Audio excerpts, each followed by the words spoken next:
l'Ancien Testament. Psaume 1, Proverbe 14, 21 persécution V22 Il existe différents types mentionnés ici. Un NN traiter une personne ou une chose avec une aversion et un dégoût très fort de séparer les uns des autres, discriminer ou excommunier. Ne vous associez pas à une personne et ne la laissez pas entrer dans votre cercle social. Jean 9 1-2, Jean 16 2-3. Reproche, insulte, parler contre quelqu'un en utilisant des grossièretés et d'autres mots très forts. 4 Rejeter votre nom comme étant mauvais. Discrédit, dites du mal de quelqu'un d'une manière fausse, ternissant ainsi sa réputation dans la société. Exemple B. La cause 1. En suivant Jésus-Christ. Pierre 4 12-19 2. Parce que le monde ressent une conviction. Jean 15 18-25. Un commentateur dit: vous devez le savoir et même espérer que les méchants vous détesteront, parce que votre doctrine et votre style de vie les culpabilisent et les condamnent. Matthieu 16 24-28. Le livre des martyrs de John Fox nous parle de nombreuses personnes qui sont mortes pour leur foi en Jésus-Christ.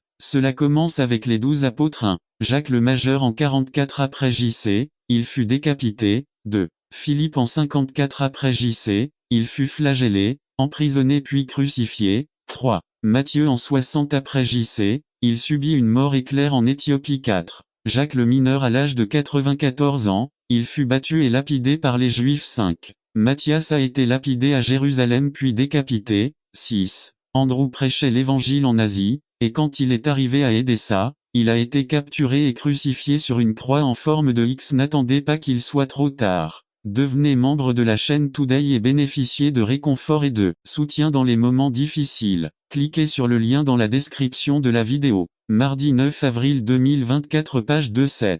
Pierre a été crucifié dans la ville de Rome. Il a demandé à être crucifié la tête baissée parce qu'il ne se considérait pas digne d'être crucifié comme Jésus. 8. Judas, frère de Jacques en 72 après JC, il fut crucifié à Édesse. 9. Bartholomée, il a été battu et crucifié en Inde. 10. Thomas a été tué avec une lance en Inde. 11. Simon en 74 après JC, il fut crucifié en Bretagne. 12. Jean fut le seul apôtre qui échappa à une mort violente, mais il est dit qu'à Rome, avant d'être exilé sur l'île de Patmos, il fut mis dans un chaudron d'huile bouillante, mais par un miracle de Dieu, il revint sortir en toute sécurité. Outre les apôtres, de nombreux premiers chrétiens ont énormément souffert à cause de leur foi, et ce livre des martyrs raconte l'histoire de plusieurs d'entre eux. De nombreux missionnaires, dont David, Marc et Richard, ont perdu. 16. La première phrase à Satan: le diable, avec sa ruse, a fait commettre le péché à nos premiers parents. Mais Dieu,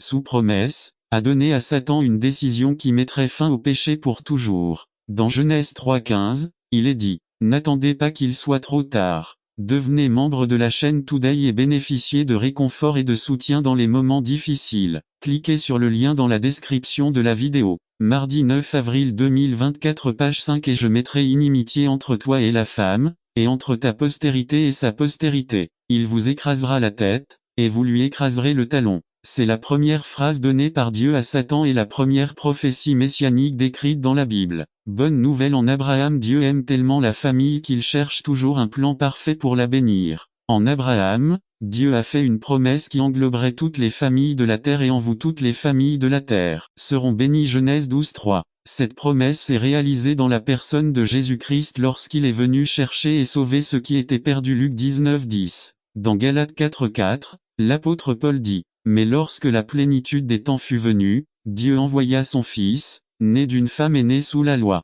pour racheter ceux qui étaient sous la loi, afin que nous recevions l'adoption d'enfants. Paul dit dans Éphésiens 3:15 qu'en Jésus-Christ toute famille dans le ciel et sur la terre prend un nom. Toutes les familles qui acceptent la seigneurie de Jésus-Christ bénéficieront de son nom, même celles qui sont parties avec Christ, et sommes devant sa présence, comme ceux d'entre nous qui vivent encore pour le servir. La famille doit d'abord être soumise au Seigneur. Les femmes mariées doivent être soumises à leur mari comme au Seigneur. Éphésiens 5:22. Marie, aimez vos femmes, comme Christ a aimé l'Église et s'est livré lui-même pour elle. Éphésiens 5:25. Enfants, obéissez à vos parents dans le Seigneur, car cela est juste. Éphésiens 6:1. Observez comment chaque membre de la famille doit être pleinement soumis au Seigneur afin de remplir son rôle correspondant dans l'ordre familial. Si la personne n'est pas soumise à la seigneurie du Christ, il lui sera difficile de se soumettre à la direction des autres. À cette fin, l'apôtre Paul a établi un élément qui ne peut jamais manquer dans le régime spirituel de tout croyant: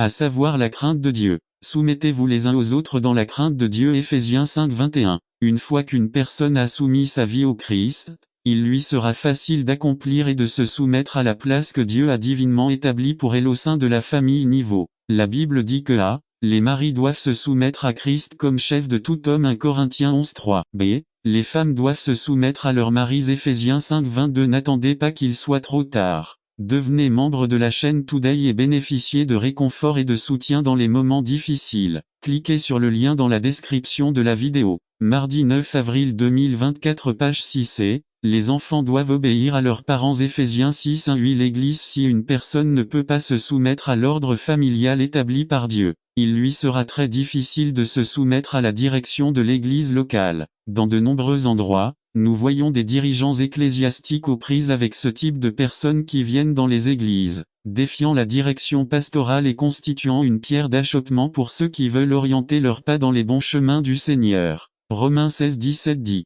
Mais je vous exhorte, frères, à prêter attention à ceux qui provoquent des